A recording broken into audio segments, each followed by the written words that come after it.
আজকের দ্বিতীয় পর্ব নিয়ে আমি যে কথাটা বলবো সেটা হলো আল্লাহ রাব্বুল আলামিন কোরআনুল কারীমে মুমিনদেরকে যে 89 জায়গাতে ঈমানের দাবিতে আমল করার জন্য আহ্বান করেছেন, আমরা কিছু আলোচনা করেছি। আজকের আলোচনায় সামনের এই 20-25 মিনিটে আমি শুধু একটু হিন্স দিয়ে চলে যাব, অর্থ করে যাব। আর আগামী জুমাতে ইনশাআল্লাহ আমরা রমজান কেন্দ্রিক আলোচনা করব। সূরাত আলে ইমরান আল্লাহ রাব্বুল আলামিন মুমিনদেরকে ডাক দিয়ে বলছেন, ইয়া আইয়ুহাল্লাযীনা আমানুত্তাকুল্লাহ ইয়া আইয়ুহাল্লাযীনা আমানুত্তাকুল্লাহা হাক্কা তুকাতিহি ওয়া লা তামুতুন্না ইল্লা ওয়া আনতুম মুসলিমুন। ও মুমিনেরা, আল্লাহকে ভয় করো যেমন ভয় করা দরকার, আর সত্যিকার মুসলিম না হয়ে মৃত্যুবরণ করো না। আল্লাহকে ভয় করো যেমন ভয় করা দরকার। এই যেমন ভয় করা দরকারের তাফসীর আল্লাহ রাব্বুল আলামিন অন্য সূরা তাগাবুনের 16 নম্বর আয়াতে বলছেন, ফাত্তাকুল্লাহ মাস্তাতা'তুম, তোমরা সাধ্য অনুযায়ী আল্লাহকে ভয় করো, তোমার সাধ্য অনুযায়ী আল্লাহকে ভয় করো। আল্লামা সামিন হালবি তার একটা তাফসীর আদ-দুরুল মাসুন ফি উলুমিল কিতাব আল মাকনুন বলছেন, আল মুরাদ দুমু আলাল ইসলাম দুমু আলাল ইসলাম ইলাল মউত। আল্লাহ এই আয়াত দিয়ে বলছেন, ও মুসলমানেরা, ও মুমিনেরা, মৃত্যু আসা পর্যন্ত ইসলামের উপর অটল থাকো। তোমার কথা, তোমার কাজ, তোমার চলাফেরা, তোমার উঠা বসা, সব ক্ষেত্রে ইসলাম কি বলে সেটা মেনে তুমি চলো। এই অবস্থা তোমার মৃত্যুটা হোক। আমরা আল্লাহর কাছে দোয়া করি, আল্লাহ আমার একটা কথা আমি বলছি, এই কথাটা যেন ইসলাম সাপোর্ট করে, কারণ যে কোনো মুহূর্তে আমার মৃত্যুটা হতে পারে। আল্লাহ আমি একটা কাজ করছি, যে কাজটা করছি এই কাজটা যেন ইসলাম সাপোর্ট করে, কারণ এই অবস্থা আমার মৃত্যুটা হতে পারে। আমি রাতে আছি ঘরে, রাতে আমার ঘরের কাজগুলো এমন করে করা উচিত যেন এই অবস্থা যদি মৃত্যু হয় আমি ইসলামের উপর যেন থাকতে পারি। রাসূল বলছেন, কোনো ব্যক্তি যখন চুরি করে তার ঈমানটা তার সাথে আর থাকে না, ঈমানটা দূরে সরে যায়। চুরি করা শেষ হলে তখন এসে বসে যায়। চুরি করা অবস্থায় ঈমান থাকে না, জানা করা অবস্থায় ঈমান থাকে না। যে ব্যক্তি অন্যায় কবিরা গুনাহ করে ঈমানটা দূরে সরে যায়। আমরা আল্লাহর কাছে বলবো, আল্লাহ যে অবস্থা আমাকে রাখো, রাতের অন্ধকারে দিনের আলোতে একাকী দলের অফিসে অথবা প্রতিষ্ঠানে অথবা জবে অথবা বেড়াইতে যাই, যেখানে যাই না কেন, যে অবস্থায় থাকি না কেন, আল্লাহ তুমি আমাকে ইসলামের উপর অটল রাখিও। আমার কোনো কথা, আমার কোনো কাজ যেন ইসলামের বাহিরে না যায়, এই অবস্থায় যেন আমার মৃত্যুটা না হয়। আল্লাহর কাছে দোয়া করতে হবে, রব্বুল আলামিন যে মুহূর্তে আমার মৃত্যুটা হয় এর আগের নামাজটা যেন আমার কাজা না হয়। যে মুহূর্তে আমার কাছে আজরাইল চলে আসে এই অবস্থা যেন আমি কবিরা গুনাহ না করি, আমি যেন কবিরা গুনাহগুলো মাফ পাওয়ার একটা যেন সুযোগ পেয়ে যাই। আমার মৃত্যুর আগে যেন আমার তওবা করার একটা সুযোগ থাকে। আমি তো গুনাহগার, শয়তান আমাকে পরিচিত করে, একা থাকলেও পরিচিত করে, সমষ্টিভাবে থাকলেও পরিচিত করে, মানবরূপী শয়তান পরিচিত করে, জিন রূপী শয়তান পরিচিত করে। কিন্তু আল্লাহ তুমি তো বলছো, ইন্না ইবাদি লাইসা লাকা আলাইহিম সুলতান। শয়তান বলেছে, আল্লাহ যে মানুষের কারণে আজকে আমার গলায় লানতের ঘণ্টা, আমি এই মানুষগুলোকে, আমি এই মানুষদেরকে সামনে দিয়ে আসবো, পিছনে আসবো, সব দিকে এসে তোমার পথ থেকে দূরে সরে নিয়ে যাব। আল্লাহ বলছেন, ইন্না ইবাদি লাইসা লাকা আলাইহিম সুলতান। ও শয়তান শোনো, যে আমার বান্দা আমাকে তার জীবনের সব ক্ষেত্রে আমার উপর ভরসা করেছে, আমাকে অভিভাবক হিসেবে মেনে নিয়েছে, সে আমার বান্দার কোনো ক্ষতি তুমি করতে পারবে না।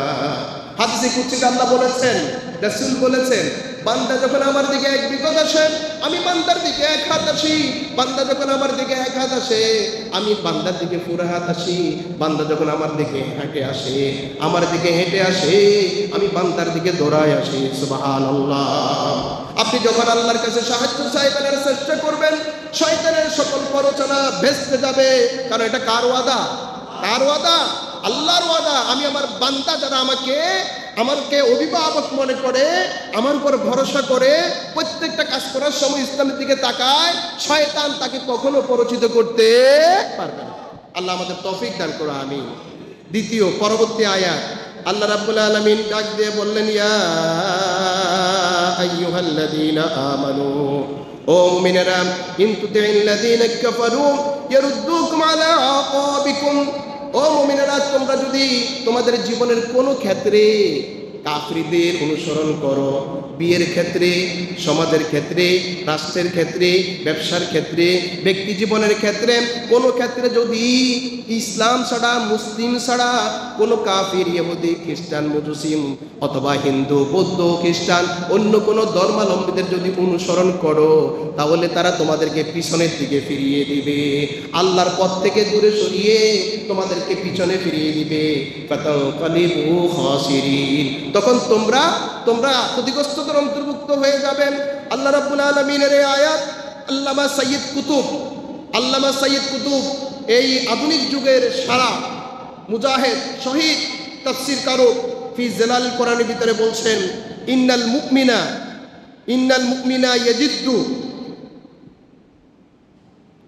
ফি আকিদাতিহি ওয়া ফি কিয়াদাতিহি গিনাআন আন মাশওয়ারাতি আদায়ে দীনিহি।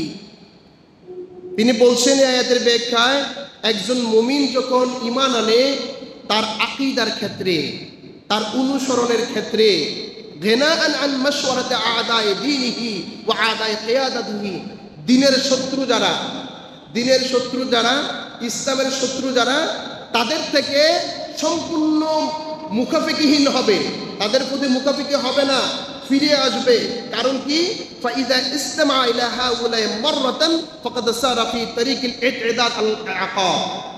বলছেন যে কোনো মুমিন যদি কোনো ক্ষেত্রে ইহুদি, খ্রিস্টান, মূর্তিপূজক, বৌদ্ধ, মুজুসি, হিন্দু কারো অনুকরণ যদি করে, সে ইসলাম থেকে, আল্লাহর পথ থেকে দূরে সরে যাবে। আমার প্রিয় ভাইয়েরা, মুসল্লিরা, কলিজার মানুষগুলো, বিয়ের ক্ষেত্রে ইসলাম কি বলে সেটা অনুসরণ করুন। হিন্দুদের অন্য ধর্মের কালচার গ্রহণ করুন না, একেবারে করতে পারবেন না। আপনি ব্যবসার ক্ষেত্রে ইসলাম কি বলছে সেটা অনুসরণ করুন। সুদ ছাড়ুন, মাফি কম দিয়ে ছাড়ুন, গরর প্রতারণা ছাড়ুন, স্ট্রোক করা ছাড়ুন। যদি সেটা বাজারের প্রবলেম হয়, ইসলাম কি বলছে সেটা গ্রহণ করুন। আপনি ব্যক্তিগত জীবনে দাড়ি রাখুন, রাসূলের সুন্নাহ, টুপি দেন, রাসূলের সুন্নাহ, নামাজ পড়ুন, পরিবারকে ইসলামী করুন, পর্দা মেনটেন করুন। এর বাহিরে ইসলামের যে সমস্ত ইসলাম বিদ্বেষীরা আছে, তাদের অনুকরণ করলে আল্লাহ বলছেন তোমাদেরকে তারা ইসলাম থেকে দূরে সরিয়ে, আল্লাহর পথ থেকে দূরে সরিয়ে অন্যদিকে নিয়ে যাবে, তোমরা ক্ষতিগ্রস্তদের অন্তর্ভুক্ত হয়ে যাবে। খুব করে খেয়াল রাখবেন। আপনার বিয়ের আসরে আগের দিন নাচ গান হয়, এটা কি ইসলাম অ্যালো করে? আপনার মেয়েটাকে ক্লাব ঘরে বসিয়ে রেখে অসংখ্য ভিডিও করে সেটা অসংখ্য ছেলের হাতে চলে গেল, মেয়েটা পরবর্তীতে কোনো সময় অনুশোচনা করে হয়তো দিনের পথে আসলো, কিন্তু তার ছবিগুলো যে মানুষের কাছে আছে সেগুলোকে ডিলিট করা সম্ভব? কবরে চলে গেছে সেখানে, অথচ আপনার মেয়েটার ছবি বাহিরে কত মানুষের কাছে আছে। কেন করবেন এটা? কেন করবেন? রাসূল বলছে বিয়ের পরে যে অলিমা করবে ছেলে, বিয়ের পরবর্তীতে কিছু মানুষকে দাওয়াত দিয়ে তাদেরকে খাওয়ার দাওয়ার করিয়ে জানিয়ে দিবে আমি বিয়ে করেছি। সেটা কেন মেয়ের বাপের ঘাড়ের উপর তুলে দিয়েছেন?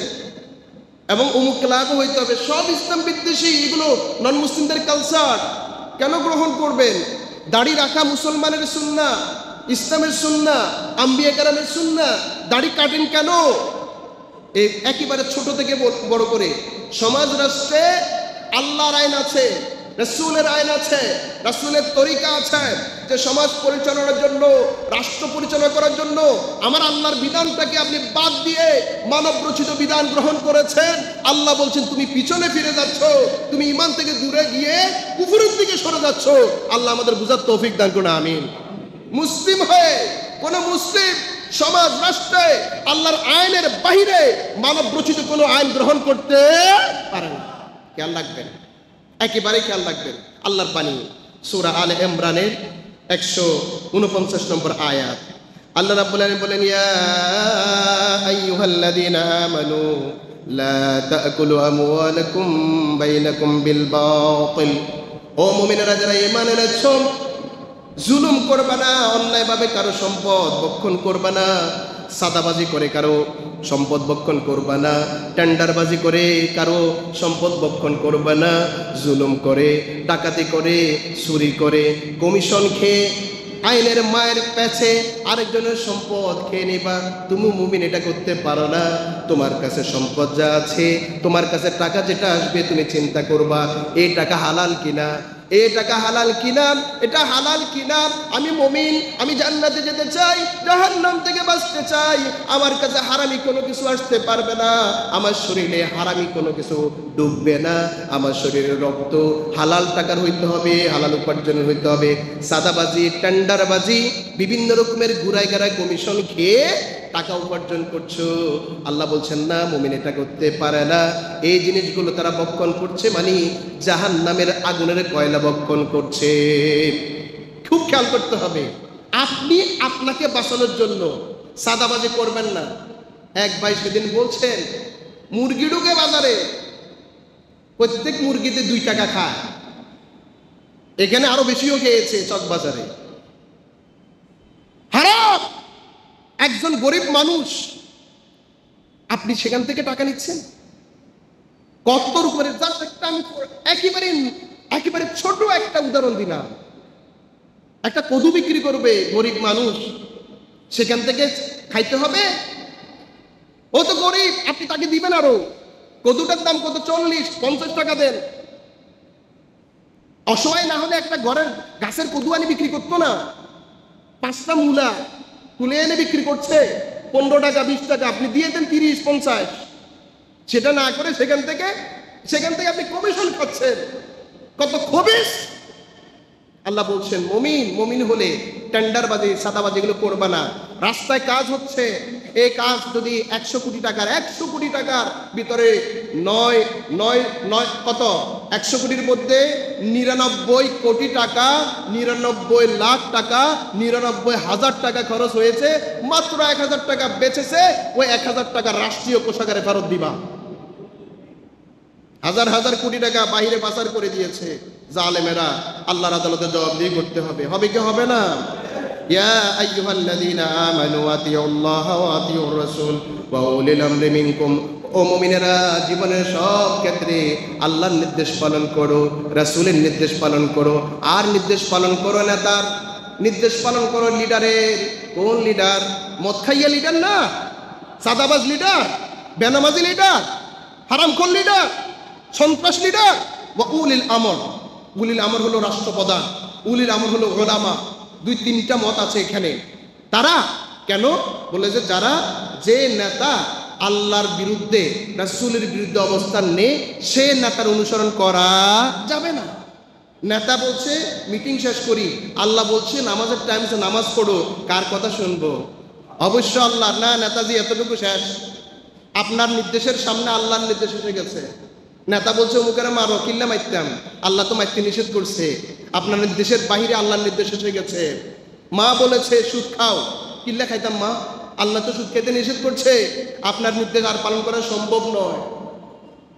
এভাবে প্রত্যেকটা জায়গাতে আপনার বিবেকটাকে খাটাবেন, তাহলে আপনি বেঁচে যাবেন দুনিয়াতে, বেঁচে যাবেন পরকালে, রহম পাবেন, আল্লাহ জান্নাত আপনার জন্য রেডি থাকবে। আল্লাহ আমাদের তৌফিক দান করুন, আমিন। আল্লাহ বললেন, ইয়া আইয়ুহাল্লাযীনা আমানু লা তাত্তাখিযুল কাফিরিনা আউলিয়া মিন দুনিল মুমিনিন। সূরা নিসার 144 নম্বর আয়াত। ও মুমিনেরা, যারা ঈমানদার হয়েছো, তোমার বন্ধু কোনো কাফির হতে পারে না। ব্যবসার কারণে তোমার বন্ধু কাফির হতে পারে না, সমাজ চালানোর জন্য তোমার বন্ধু কাফের হতে পারে না, রাষ্ট্র পরিচালনার ক্ষেত্রে তোমার বন্ধু কাফের হতে পারে না। তোমার বন্ধু হবে মুমিন। খবরদার কোনো কাফিরকে কলিজার বন্ধু বানাবে না, কারণ যদি সে সত্যিকার অর্থে তোমাকে ভালোবাসতো, অবশ্যই তোমার আল্লাহকে ভালোবাসে, তোমার আল্লাহর বিধানটা গ্রহণ করত।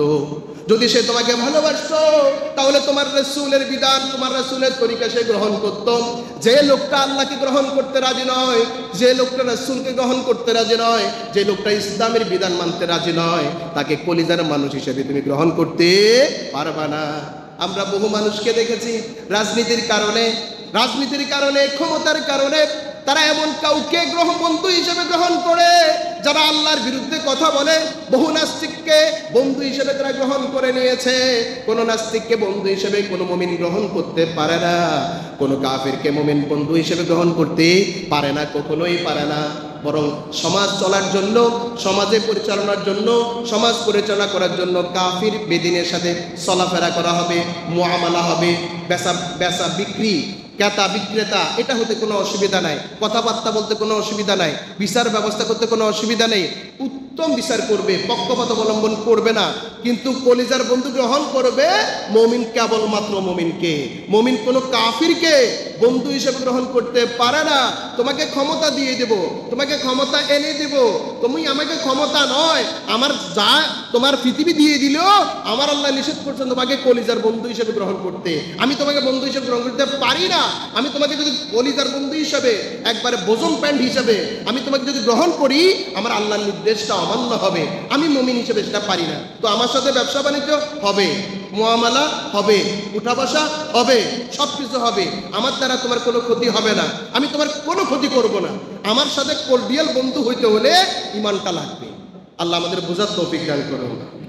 আল্লাহ রাব্বুল আলামিন বললেন, ইয়া আইয়ুহাল্লাযীনা আমানু, ও মুমিনেরা তোমরা আল্লাহ এবং রাসূলের আনুগত্য করো আর নেতার আনুগত্য করো। যদি নেতা আল্লাহ এবং রাসূলের আনুগত্য করে, কখনো যদি তোমরা এই নেতারা ওলামারা যদি দ্বন্দ্বে পরিণত হয়, কোনো একটা মাসালার ক্ষেত্রে যদি দ্বন্দ্বে উপনীত হয়, এই হুজুরে বলে এরকম, এই হুজুরে বলে এরকম, আমার পীর সাহেব বলে এরকম, আল্লাহ বললেন কি, ফাইন তানাযাআতুম ফি শাইইন ফারুদ্দুহু ইলাল্লাহি ওয়া রাসূলিহি।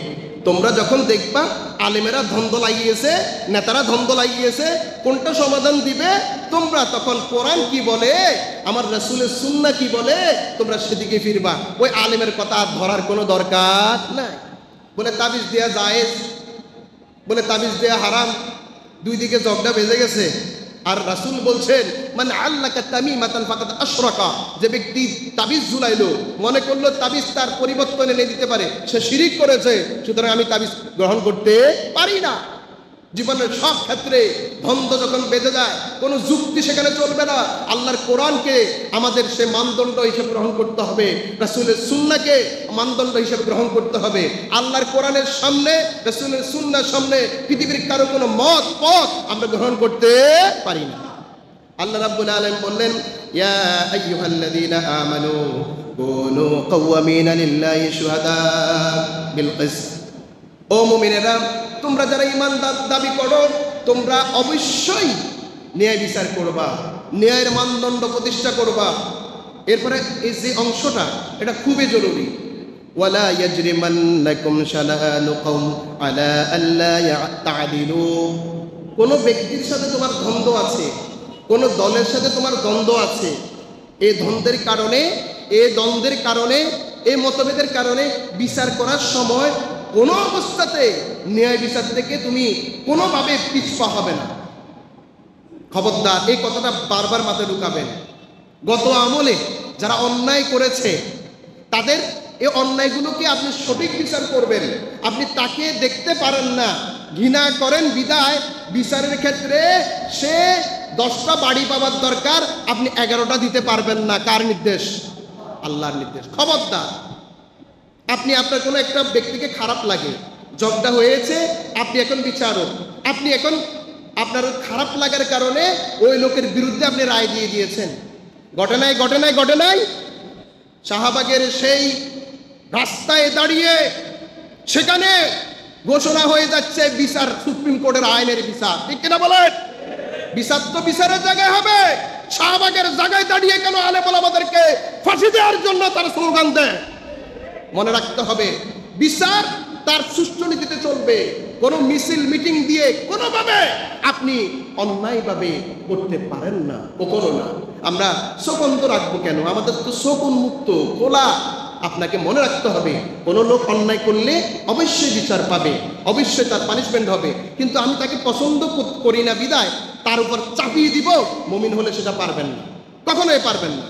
এরপরের অংশটা যদি আপনি বলেন, ই'দিলু ওয়া আকরাবু লিত-তাকওয়া, তোমার যদি আল্লাহর ভয় থাকে তাহলে অবশ্যই তোমাকে অবশ্যই ন্যায় বিচার করতে হবে। আল্লাহ আমাদের বুঝার তৌফিক দান করুন। আমিন। ন্যায় বিচার থেকে দূরে সরা যাবে না, ন্যায় বিচার হবে। কিন্তু ন্যায় বিচার করতে গিয়ে কার উপর চাপিয়ে দেওয়া যাবে না। সে পানিশমেন্ট পাওয়ার দরকার 5 বাড়ি, তাকে 6 বাড়ি দেওয়া যাবে না। এটা ইসলাম এলো করে না। আর আপনাদের কাছে আমাদের কাছে তো ক্লিয়ার, শুধুমাত্র সমাজ রাষ্ট্রে আল্লাহর আইন প্রতিষ্ঠা করার এই দাবিতে যেই ছেলেগুলোকে, যেই ইসলামী আন্দোলন নেতা কর্মীগুলোকে রিমান্ডে নিয়েছে, ধারাবাহিক 54 দিন রিমান্ড দিয়েছে, বিচার করো কোন ধরনের বিচার এটা? জাতির বিবেক জাগরিত করতে হবে। আল্লাহ আমাদের বুঝার তৌফিক দান করুন, আমিন। আল্লাহ বললেন, ইয়া আইয়ুহাল্লাযীনা আমানু ইন্নামাল খামরু ওয়াল মাইসিরু ওয়াল আনসাব ওয়াল আজলাম রিজসুম মিন আমালিশ শাইতান ফাজতানিবুহু লাআল্লাকুম তুফলিহুন। মুমিনেরা ঈমান এনেছো, শুনে রেখো, মদ খেতে পারবে না, মদের সাথে সম্পর্ক আছে এমন কোনো কিছু পান করতে পারবে না, জুয়া খেলতে পারবে না, আর কখনো কোনো অবস্থায় মূর্তি পূজা অংশগ্রহণ করতে পারবে না। তোমার ভাগ্য নির্ধারণকারী কোনো গণকের কাছে যেতে পারবে না, আমার এটা কেমন হবে, ওটা কেমন হবে। রাসূল বলেন ইস্তেখারা করো, তোমার মনটা যেদিকে ফিরে সেদিকে। কোনো গণকের কাছে গিয়ে বলেন আমার আগামী দিনটা কেমন হবে, ওটা কেমন হবে। কোনো গণকের কাছে যাওয়া সেটা শুধুমাত্র নর্মাল কবিরা গুনাহ নয়, মারাত্মক কবিরা গুনাহ। যদি মনে করো যে ওই গণক তোমার ভবিষ্যৎ বলে দিতে পারে, তাহলে তুমি শিরিক করেছো। কোনো অবস্থায় আমি তো বলি গণককে গিয়ে একটা থাপ্পড় মারতে হবে। গণকের কাছে গিয়ে কি করতে হবে? থাপ্পড় কষি একটা গালের নিচে দিয়ে একটা থাপ্পড় মারতে হবে। তা আমাকে কেন থাপ্পড় মারছো? কেন তুমি তোমার নিজের গণনা করো না কেন? তুমি যদি গণনা করতে যাইতা, তো আমি যে ঢুকতেছি তোমার যে থাপ্পড় মারবো এটা তুমি বুঝো না কেন? তুমি যদি আমার ভবিষ্যৎ বলতে পারো, তো তোমার নিজের ভবিষ্যৎ বলতে পারো না কেন? তোমাকে যে আমি তোমার রুমে ঢুকতেছি, তোমাকে থাপ্পড় মারবো এটা তুমি বুঝো না কেন? কুত্তা দিয়ে গণায়, বান্দর দিয়ে গণাচ্ছে, ইমানটাকে ধ্বংস করে দিচ্ছে। শিরিক করা যাবে না, একেবারে না। মদ খাওয়া যাবে না, মদের কোনো হরেক রকমের বিভিন্ন নামে মদের বিভিন্ন চালান আসতেছে। রাসূল বলছেন, লানত দিয়েছেন, মদ নিজে অভিশপ্ত। মদের সাথে সম্পর্কিত, নেশার সাথে সম্পর্কিত 10 শ্রেণীকে আল্লাহ রাসূল কিয়ামত পর্যন্ত লানত দিয়েছেন। যে ব্যক্তি মদ নিজেও লানতপ্রাপ্ত, মদ যে বানায় সে লানতপ্রাপ্ত, মদ যে কিনে সে লানতপ্রাপ্ত, মদ যে বিক্রি করে সে লানতপ্রাপ্ত, মদ যে পরিবেশন করে সে লানতপ্রাপ্ত, মদের মেশিনটা লানতপ্রাপ্ত, মদ যেখান থেকে যে ফল থেকে বানায় সেটা লানতপ্রাপ্ত, মদ বিক্রি করে টাকা খাওয়া এটাও লানতপ্রাপ্ত, এরাও লানতপ্রাপ্ত। নেশা কত মারাত্মকভাবে ইসলাম হারাম ঘোষণা করেছে। আমাদের সন্তানগুলোকে নেশা থেকে দূরে রাখতে হবে। এই যে মুসলিম কান্ট্রিগুলো, মুসলিম এলাকাগুলোতে নেশার বা টোটালি হারাম। কেমনে একজন মানুষ এত খবিস ফেরত পচা জিনিস খেয়ে জীবনযাপন করে, অথচ বলে দেয়া আছে এগুলো কিডনি ফুসফুস সব ধ্বংস করে দেয়। যুবক, কখনো কোনো অবস্থাতে নেশাগ্রস্ত হয়ে নিজের জীবন ধ্বংস করো না। এখন তো যুবক লাগে না, বৃদ্ধরাও নেশাগ্রস্ত, ঠিক কিনা বলেন? হারাম, একেবারে হারাম। খেয়াল রাখবেন। সিগারেট ছেড়ে দিবেন, একদম না। সিগারেট একদম ছেড়ে দিবেন। লেখাই আছে ধূমপান, বিষ পান। খাচ্ছেন কেন? আল্লাহ দেয়া ফুসফুস কিডনিগুলো নষ্ট করবেন কেন? টাকাগুলো অপচয় করছেন কেন? একদিনে কত টাকা আপনি খরচ করছেন? পুরোটাই হারামি পথে খরচ হচ্ছে। যারা পান খান, পানের সাথে সাদা পাতা হারাম, পানের সাথে জর্দা হারাম, পানের সাথে কি যে চুন সেটা হারাম। কেন? এগুলো কিডনি ফুসফুস গুরুত্বপূর্ণ জায়গাগুলোকে নষ্ট করে দেয়। সিগারেট তো ধোঁয়া টেনে ফেলে দেয়। পানের সাথে সাদা পাতা এবং কি জর্দা, এগুলো নিকোটিন ওই সিগারেট থেকে বানানো, যেগুলো দিয়ে সিগারেট বানায় সেগুলো আপনি খেয়ে ফেলতেছেন। আপনি বড় ধরনের একজন নেশাখোর, আপনি আলেম হলেও নেশাখোর, আপনি আলেম হলেও নেশাখোর। যদি কি আপনি কি সাদা পাতা আর কি খান? জর্দা খান। আপনার বাবা, আপনার ওস্তাদে জর্দা খেলে জায়েজ হয়ে যাবে? টোটালি হারাম, মারাত্মক হারাম। বলে কোরআনে কোন জায়গায় আছে? কোরআনের আয়াতগুলো, বিধানগুলো বাস্তবায়ন হয় সবকিছু দালালাতুন নসের উপর নয়। দালালাতুন নস, ইশারাতুন নস, ইবতিদাউন নস এবং দালালাতুন নস, ইশারাতুন নস। যে সরাসরি ট্যাক্স থাকতে পারে, ইঙ্গিত থাকতে পারে, প্রয়োজন থাকতে পারে, এই যে এইগুলোর উপর ভিত্তি করে শরীয়ত নির্বাচন হয়। সারা পৃথিবীর সকল আলেম একমত, এই যে কি নেশার সাথে গ্রস্ত, নেশা তৈরিকারী সব বস্তুই হারাম। এটা কোনোভাবে খেতে পারবেন না। অনেকে রাগ করবেন যে আর হুজুরের তো পান খাইতে দেখছি এত বড় বড়, আমার বাপেও তো খায়, তো খাইলে কি এটা বৈধ হয়ে যাবে? হারাম তো হারামে থাকবে, হারামকে তো হালাল বলার কোনো সুযোগ নেই। আল্লাহ আমাদের বুঝার তৌফিক দান করুন। ইয়া আইয়ুহাল্লাযিনা আমানু লা তাদখুলু বুয়ুতান গায়রা বুয়ুতিকুম, এ শোনো মুমিনেরা, ঘরে ঢোকার সময় অনুমতি ছাড়া কারো ঘরে ঢুকবা না, কারো একটা ফাইল অনুমতি ছাড়া খুলবা না, কারো ব্যাগ অনুমতি ছাড়া খুলবা না, কারো জ্যাবে অনুমতি ছাড়া হাত দিবা না, কারো গোপন জিনিসে অনুমতি ছাড়া ঢুকবা না। এটা কার নির্দেশ? আল্লাহ। মুমিনেরা এই কাজ করতে পারে না। ঘরে ঢোকার আগে সালাম দিবে, ভিতরে উত্তর দিলে তখন আসবে। এভাবে করাঘাত করার কোনো সুযোগ নাই। আসসালামু আলাইকুম, ভিতরের মানুষগুলো রেডি থাকবে। ঢুকে যাচ্ছে ভিতরে, আছে মা, আছে কি মেয়ে, আছে বোন, আছে কি ভাবি, আছে কি গায়রে মাহারেম, নয় এ ধরনের বহু মানুষ। আল্লাহ বলছেন ইয়া আইয়ুহাল্লাযিনা আমানু যিকুরুল্লাহ যিকরান কাসীরা, মুমিনেরা আল্লাহকে বেশি করে স্মরণ করো, সকাল সন্ধ্যায়। স্মরণ দুরকম, একটা হলো প্রত্যেক কাজ করার সময় আমার আল্লাহ খুশি কিনা খেয়াল রাখবো, আরেকটা হলো মুখের মধ্যে আল্লাহ জিকির রাখবো। রাসূল বলছেন, আল্লাহ বলছেন, বান্দা যখন আমাকে স্মরণ করে আমি তখন বান্দার সাথেই থাকি। ইজা তাহাররাকাত বিয়া শাফাতাহু, বান্দার দুটো ঠোঁট আমাকে নিয়ে নড়াচড়া যখন করে তখন আমি বান্দার সাথেই থাকি। সুবহানাল্লাহ।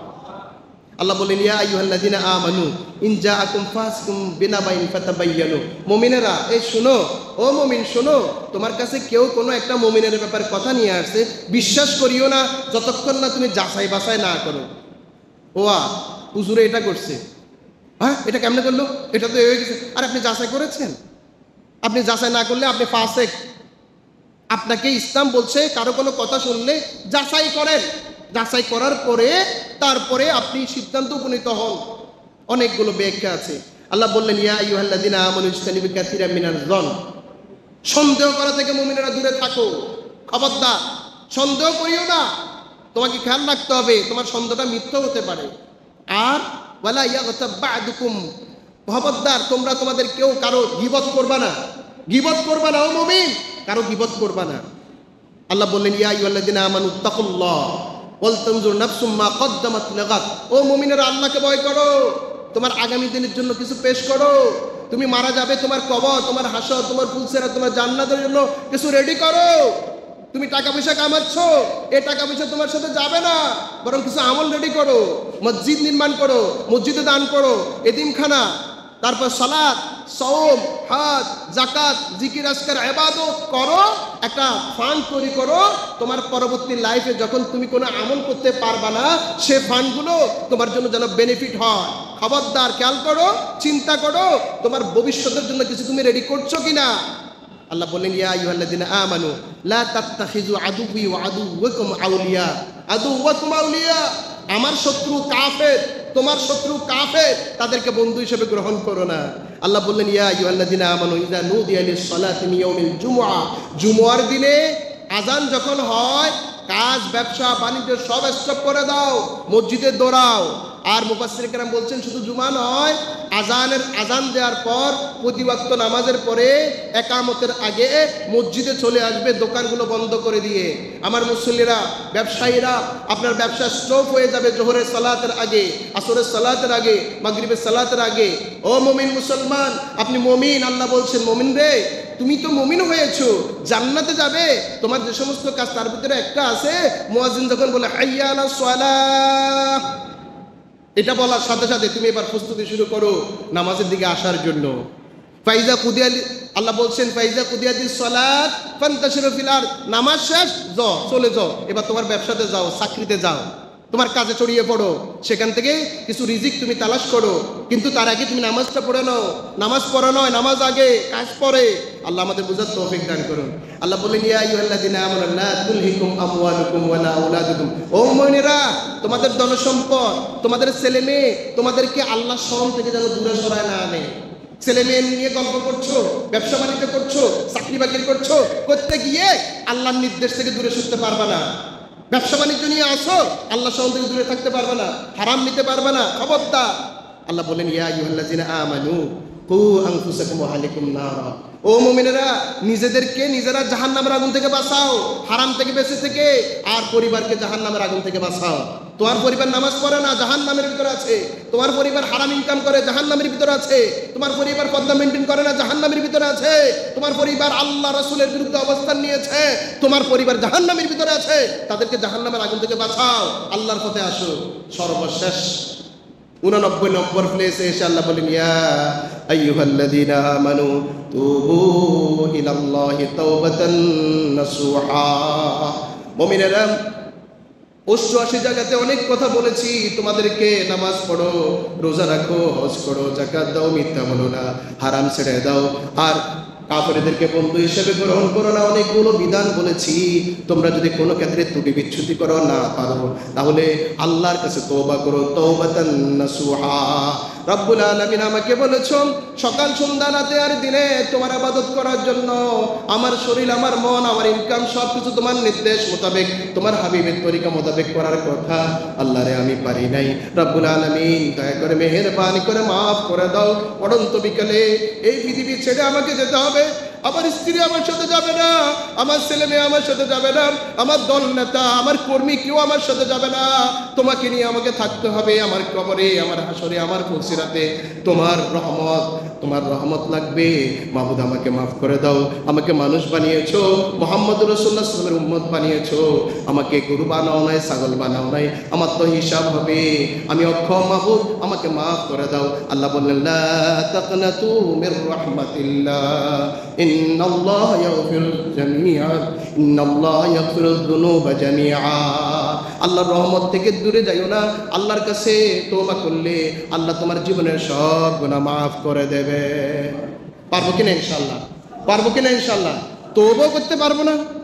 তওবা করতে পারবো না? আল্লাহর কাছে প্রতিনিয়ত তওবা, আল্লাহ মাফ করে দাও, মাফ করে দাও। তোমার পথে রাখো, শয়তানের কারণে পারছি না। আমি মরে গেলে আমার কোনো আমল তো আর চলবে না। আল্লাহ, আমার জন্য কিছু আমল, আমি যেন আমার কবরে, আমার ফুলসিরাতে, আমার হাসরে আমি যেন তোমার রহমত পাই। আমার আমলগুলো যেন আমার উসিলা হয়। আল্লাহ আমাদের সবাইকে তৌফিক দান করুন। আমরা আগামী জুমাতে রমাদান কেন্দ্রিক প্রস্তুতি হবে, এখন থেকে প্রস্তুতি গ্রহণ করুন ইনশাআল্লাহ। হারামগুলো ছেড়ে দিন, নামাজের দিকে আসুন, মসজিদের দিকে আসুন ইনশাআল্লাহ। এবার অলিখার মসজিদে আমাদের অনেকগুলো প্ল্যানিং আছে, নামাজ, প্র্যাকটিক্যাল নামাজ শেখানো, কোরআন শেখানো এবং অনেকগুলো প্ল্যান আছে। আল্লাহ যেন আমাদের মুসলিম ভাইদেরকে, এই মসজিদের মুসল্লিদেরকে সত্যিকার মুসলিম হয়ে রাসূলের তরিকা ফলো করে জান্নাতে যাওয়ার তৌফিক দান করেন। ওয়া মা তৌফিক ইল্লা বিল্লাহ। আসসালামু আলাইকুম ওয়া রাহমাতুল্লাহ।